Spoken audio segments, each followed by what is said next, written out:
Thank you for your interest in Love to Drive wind deflectors. This is an installation guide for Mazda Miata wind deflectors. To install this wind deflector, you will need to remove a push pin and one screw, then replace that screw and replace it with another one. Start by removing the one screw with a Phillips head on each side. Next, you're going to need a very thin screwdriver, or I'm actually using a nail file to actually pry up the push pin and remove it. Do this to both sides. Next, we're going to add the bracket.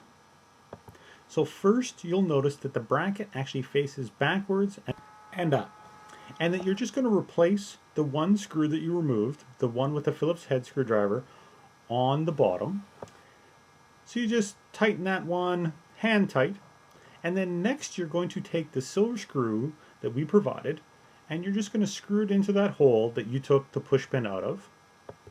So okay, screw it in kind of finger tight. Then you're going to take a 1/2 inch socket or wrench and just simply tighten it. You will need to do this for both sides, but you'll only have to do it once, as the bracket will actually stay in your car even when you remove the wind deflector if you need to put it in the trunk. And then tighten up the Phillips head screw also, and you're done. Next comes installation of your wind deflector. Attached to your wind deflector are two rods that slide in to the bracket tube you just attached to the car.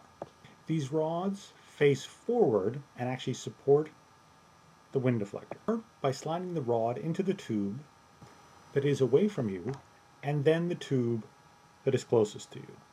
To remove your wind deflector, undo the two snaps, place your hand in the middle of the wind deflector and just gently pull up. And that's it. So your wind deflector can go in and out of your car in under 30 seconds. Now go out and love the drive.